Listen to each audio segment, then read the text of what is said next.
শুধুমাত্র এই twin towers মালয়েশিয়াতে আছে, আর বিশ্বের কোথাও নাই। গুচি, প্রাডা, তারা, ইয়োর, রোলেক্সের গড়ি তো আমিও পড়ি। Next station, Bukit Bintang.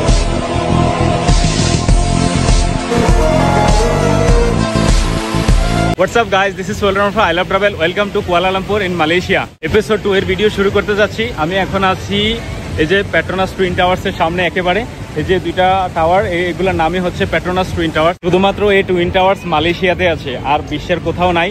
So আমি এখন আছি টুইন টাওয়ার্সের একেবারেই সামনে। এই যে এখানে water fountain, light show, water dancing হচ্ছে। সো এটা আপনাদেরকে দেখাবো। এই যে water fountain, dance and light show চলতেছে, সীমিত আকারে চলছে, আরো কিছুক্ষণ সময় বাকি আছে। এক্স্যাক্টলি 9টার দিকে শুরু হওয়ার কথা। আর একেবারে যে দেখেন টুইন টাওয়ার্সের সামনে, এই টুইন টাওয়ার্সের ভিতরে যাওয়া যায়। এখানে অবজারভেশন ডেস্ক আছে দেখার জন্য, বাট এটার জন্য আলাদা টিকিট বুক করতে হবে। তারপরে যাওয়ার রাস্তা হচ্ছে এই যে এখানে সুরিয়া KLCC এদিক দিয়ে। এই জায়গাটার নাম হচ্ছে KLCC। ওই যে দেখতে পাচ্ছেন এখানে ওয়াটার ফাউন্টেনের ওই পাশটা দিয়ে লেখা আছে KLCC। এই দুটো বিল্ডিং এর উচ্চতা হচ্ছে 452 মিটার গ্রাউন্ড থেকে, আর এটাতে খরচ হয়েছে 1.6 বিলিয়ন USD ডলার। বিল্ডিং গুলা রেডি হয়েছে 1996 সালে, 1996-এ। এই যে এই এরিয়াটা কিন্তু মোটামুটি অনেক বড়। যে water fountain, light show, water dancer শুরু হয়ে গেছে। 9টা বাজে এক্স্যাক্টলি। মিউজিকের সাথে সাথে water dance and light show.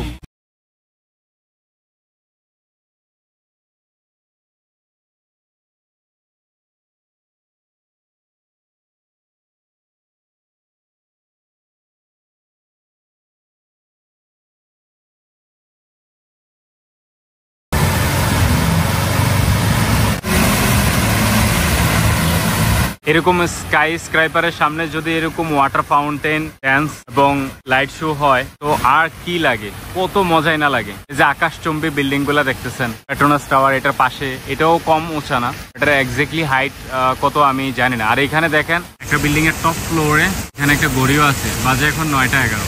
এটা হচ্ছে সন্ধ্যা 8টায় হয় একবার, 9টায় হয়, আবার কোনো দিন রাত্র 10টার দিকেও হয়। পেট্রোনাস টুইন টাওয়ারের একেবারে সামনে, মানে ওয়াটার ফাউন্টেনটার পরে এখানে একটা পার্ক আছে, এটার নাম হচ্ছে KLCC পার্ক। এই হচ্ছে পার্ক। পার্কের এদিকে একটা ব্রিজ আছে যেটার উপর দিয়ে আমি এখন হাঁটছি। এটার নিচে একটা লেক আছে যেটা হচ্ছে এই ফাউন্টেনের সাথে কানেক্টেড। এখান থেকেও আপনি পেট্রোনাস টুইন টাওয়ারের ভিউ উপভোগ করতে পারেন। এখানে আরো সুন্দর দেখা যাচ্ছে, ক্লিয়ার। তারপরে এই পাশটা দিয়ে দেখেন, ওই দিন আপনাদেরকে দেখিয়েছিলাম সিঙ্গাপুরে এরকম ধরনের সুপারি গাছের মতো, বাট এটার নাম আজ পর্যন্ত আমি জানতে পারলাম না। আর এই যে দেখেন এখানে একটা লেক আছে, ওয়াটার ফাউন্টেনও আছে। এখানে একটা কিছু আছে মাছের মতো দেখা যাচ্ছে, ডলফিন না হয় কিছু একটা হবে। ওইখানে একটা স্ট্যাচুর মতো, রাত্রেবেলা তো দূর থেকে দেখাও জানা। সো এই হচ্ছে লেক, লেকের ওই পাশটাতেই হচ্ছে স্ট্যাচুটা উইথ ওয়াটার ফাউন্টেন। এদিকটাতে মোটামুটি আসলে অনেক কিছু দেখা যায়। একটু দূরে যেটা থেকে এখন আমি আসলাম, যে এপিসোড 1-এ যেটা আপনারা দেখছেন যে KL টাওয়ার, এটা বন্ধ হয়ে যায় হচ্ছে পার্ক 10টা বাজে। তো জানি না, এখানে তো কোনো গেট টেট নাই, বা টাইমিং দিয়ে রাখছে যে 10টা বাজে বন্ধ, ক্লোজ হয়ে যায়। এখনো লোক সমাগম আছে, বাট এখানে না উইন্টার না সামার, সব সময় একই ঋতু। সো বলতে পারে না যে সামারে লোকজনের ভিড় বেশি হয় না উইন্টারে বেশি হয়, বলার অবকাশ রাখে না। আর এখানকার লাইটগুলো কিন্তু আসলে সুন্দর, গাছের মধ্যে ঝুলানো, খুব সুন্দর লাগতেছে আসলে। দেখেন এই কারণে হচ্ছে এসব দেশ উন্নত। এসব করতে পারে কারা? যাদের দেশ উন্নত। তবে আমার কাছে সবচেয়ে ভালো লেগেছে হচ্ছে সিঙ্গাপুর। সিঙ্গাপুরের মধ্যে আমি কোথাও কোনো মাটির স্তম্ভ বা মাটি দেখি নাই। মালয়েশিয়া তো অনেক বড়, এটা হচ্ছে পাহাড়ের একটা দেশ, অনেক পাহাড় আছে মালয়েশিয়ার মধ্যে। সো আমি যদি লম্বায় সময় নিয়ে আসতে পারতাম তাহলে আমি প্রত্যেকটা জায়গা আপনাদেরকে ঘুরে দেখাতে পারতাম। এই গাছগুলা দেখেন, দেখে তো মনে হচ্ছে অনেক পুরানো, একেবারে ঝোপঝাড়ের মতো, বাট অ্যাকচুয়ালি ততটা না। কিন্তু অন্ধকার যে রাত্র, লাইটস এরকম ভাবে তো আর দেয়া নাই, একটু রোমান্টিক স্টাইল লাইটস দেয়া আছে এখানে। সো এখানে বিশেষ করে ফ্যামিলি বা যারা আছে কাপল, তারা এখানে ঘুরতে আসে, ওয়াকিংয়ে আসে, জকিংয়ের জন্য আসে। আর এরকম একটা ভিউ থাকলে তো আর কি লাগে। পেট্রোনাস টাওয়ার, সামনে হচ্ছে ওয়াটার ফাউন্টেন। ওয়াও! এই যে এখানে দেখেন ফ্লাওয়ার্স দিয়ে সাজাচ্ছে। অ্যাকচুয়ালি আমি জিজ্ঞেস করলাম যে এখানে কোনো সেলিব্রেশন বা কোনো, বলতেছে না, এমনিতেই সাজাচ্ছি বসার প্লেসটা সৌন্দর্যের জন্য। সো চিন্তা করে দেখেন, এখানে ওই যে ভিতরে বসার প্লেস আছে, এই যে ওই দিকটাতে, তারপর ওই যে ওইদিকে। সো এখনও তাদের কাজ শেষ হয় নাই, না হলে আমি ওইখানে বসতাম। এই যে এখনও গোছগাছ করে নাই। সো দেখেন তারা এই দেশের মানুষ কত শৌখিন। আর সাথে আছে পেট্রোনাস টুইন টাওয়ার। ওই ব্রিজটার উপর থেকে বলেছিলাম না যে এই লেকটার মধ্যে একটা ডলফিনের স্ট্যাচু বানিয়ে তারপর এখানে ওয়াটার ফাউন্টেনের আয়োজন করে রাখছে। এই যে সেম এখানে আরও একটা আছে যে ছোট, এখানে লাইটও আছে, ছোট ছোট কয়েকটা কালারফুল লাইট, তারপরে আরও দুইটা ডলফিনের স্ট্যাচু এই লেকটার মধ্যে। আসলে অ্যাকচুয়ালি এই পার্কের মধ্যে না আমরা যদি সকালবেলা আসতে পারতাম না তাইলে আরও ভালো লাগতো। সিরিয়াসলি সকালবেলার মজাটাই কিন্তু হচ্ছে আলাদা পার্কের মধ্যে হাঁটার। বাট রাত্রেবেলা তো হ্যাঁ, মানে কাপল এভাবে জকিংয়ের জন্য আসলে, বাট নর্মালি হাঁটার জন্য একটু মর্নিং ওয়াকও হয়ে গেল। সো আরও ইন্টারেস্টিং হবে ব্যাপারটা। পেট্রোনাস টুইন টাওয়ারের লেভেল 4 পর্যন্ত এখানে কিন্তু শপিং মল হিউজ। এখানে টপ যত ব্র্যান্ড আছে, গুসি, প্রাডা, জারা, ডিওর, এই যে পাশে প্রাডা, ওমেগা, টুসিওট, রোলেক্সের গড়ি তো আমিও পড়ি। তবে এইসব ব্র্যান্ডের নাম বাংলাদেশে সোশ্যাল মিডিয়াতে তখনই আসে যখন রমাদান বা ঈদের কেনাকাটার সময় আসে। কারণ আপনারা যারা সোশ্যাল মিডিয়াতে ইনভলভ আছেন তারা অবশ্য বলতে পারবেন যে আসলে কেন। এই যে এখানে হচ্ছে আরমানি পারফিউম। সো এরকম অনেক টপ ব্র্যান্ডের যত প্রকার সব আউটলেট আছে এখানে সবগুলা পাবেন আপনারা।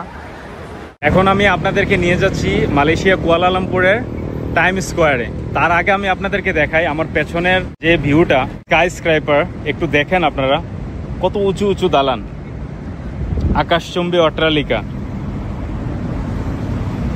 ও মাই গড, কুয়ালালামপুর এত সুন্দর।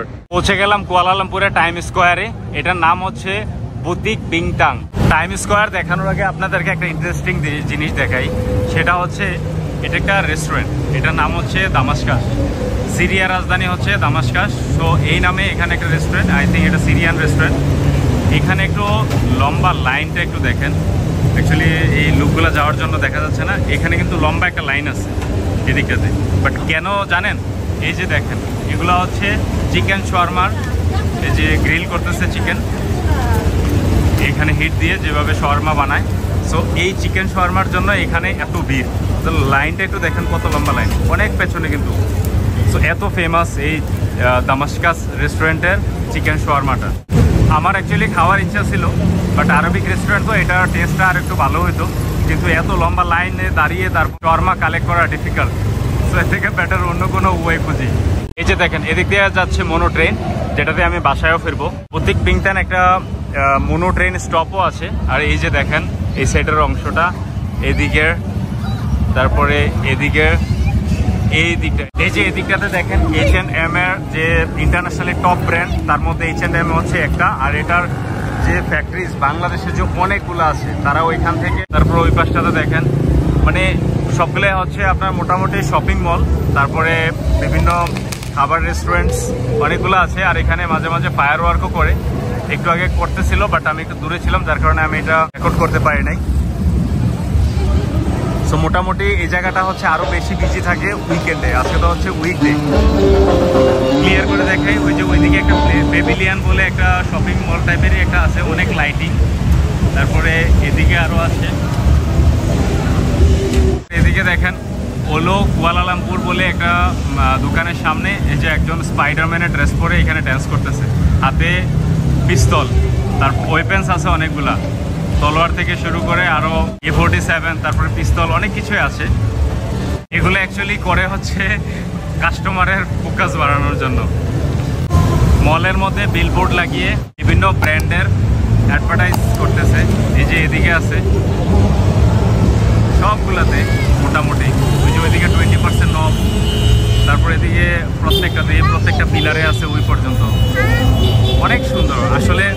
টাইম স্কোয়ার তো হবে না এক্স্যাক্টলি, নাম দিছে আর কি, বাট মোটামুটি কম না, তুলনামূলকভাবে অনেক স্ট্যান্ডার্ড কিন্তু এই জায়গাটা।